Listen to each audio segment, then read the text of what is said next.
Hey guys, welcome to this video. My name is John Watts. I'm a consumer protection lawyer, and we talk a lot about debt buyers.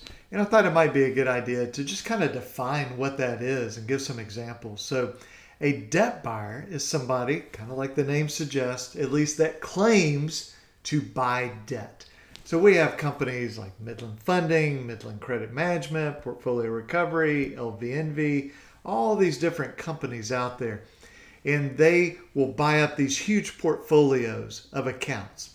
And so they'll say, oh, well, we bought $100 million worth of defaulted credit card debt for $2 million or $6 million or whatever, 5 cents on the dollar or 10 cents on the dollar. And now we own it. Okay. And so then what do? Well, sometimes they collect their own debt. Okay. So like a portfolio recovery will call you, they'll write you letters, and they'll sue you. And then other companies may sort of farm out the actual collection, but then they sue in their own name against you. And they're all debt buyers. They're all considered debt collectors under the FDCPA. Now, they would argue about that. They would say, oh, no, we're debt buyers. We're not considered debt collectors. And yeah, there's a crazy opinion or two out there on that, but the vast majority of opinions recognize debt buyers are debt collectors under the FDCPA, Fair Debt Collection Practices Act. So they claim to buy this debt. And why do I keep saying they claim to?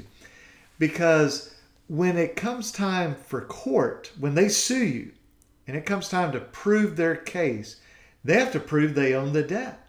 It just kind of makes logical sense. I mean, I never had a credit card with Portfolio Recovery or Midland Funding or Midland Credit Management, but yet they're coming in suing, saying, hey, John Watts didn't pay that credit card. I'm like, well, I didn't have a credit card with you. They go, oh, well, it's okay because we bought it. And our response, and we've been doing this for well over a decade. I mean, there's nothing tricky about it. All the debt buyers in Alabama that sue, they know this is what we do. Say, prove it. Now, you would think if they bought it, that would be pretty easy to prove. I mean, if somebody said to me, John, prove that you own your house that you're living in. Well, I mean, if I claim to own it, it'd be pretty easy for me to prove it. Here's the deed, Let me show you where I'm on the title to this thing. Okay? Well, John, prove that you own your car. Well, I've got the title to the car. Okay? And so this is not challenging or some, Herculean effort that we're putting them through. Just prove you own it. You say you bought this old Synchrony Bank or Chase or Capital One or whatever it is. Now, prove it. And that's where they struggle. And we've talked about this in other videos. Whether they are unable to prove it because they literally don't have the proof, or whether they do have it, but they're just unwilling to prove it, it doesn't really matter. Because they sue us and they don't have proof, or they're not willing to prove it, that's a big problem for them after the case is over.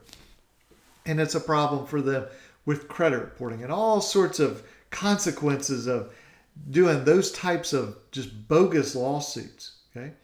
Now, why can't they prove it, or why won't they prove it? Well, the ultimate proof will be what's called the purchase agreement. And it's called different things, but basically it's the contract where they buy this, $100 million worth of debts from Synchrony Bank. That's the contract that says Synchrony Bank is selling to Portfolio Recovery. Why don't they just bring that contract?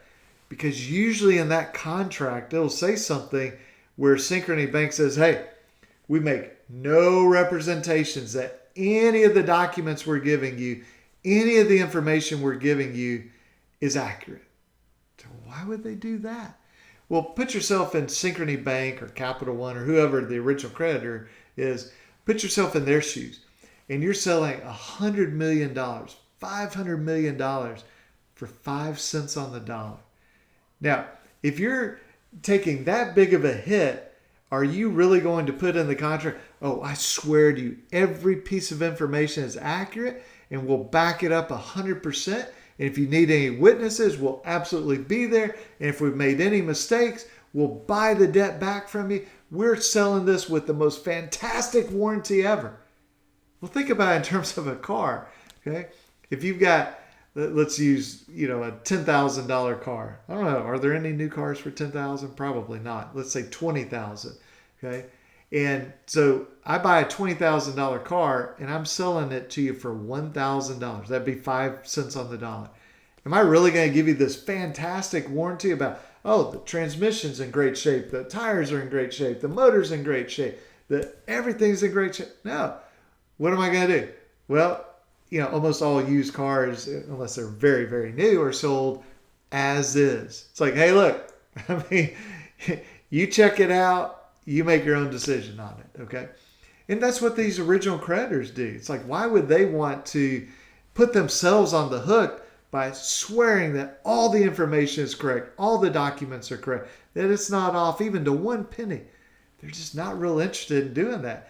And you can imagine if they did that, they would want more money paid, not 5 cents on the dollar or 1 cent on the dollar. Maybe it's 10 cents or 20 cents or 30 cents on the dollar. And so this is why the debt buyers don't want to introduce that into evidence, because they're coming into court and they're saying to the judge, look, I got all these documents, all these statements, and these are from the original creditor, and they're absolutely accurate because they're from the original creditor. Well, if the original creditor in that contract says, hey, but buddy, we don't make any representations that any of this stuff is accurate, and we don't make any promises to you, you're buying it as is, well, then it's kind of hard for the debt buyer to come in and say, well, this is absolutely the gospel truth when the contract says it's not. So I just want to give you this sort of overview about debt buyers. These are people who claim to buy debt. First of all, they're subject to the FDCPA, assuming it's a consumer debt, the Fair Debt Collection Practices Act.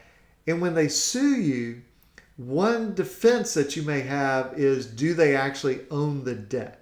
Now, you may have other defenses like statute of limitation, have you already paid off the debt? I mean, all sorts of defenses you may have, but that's a big one.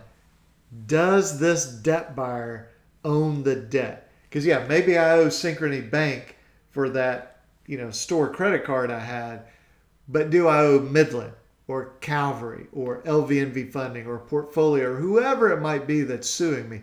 That's the question. So I hope that you find this helpful, and I'll talk to you in the next video. I appreciate you watching this one. Bye-bye.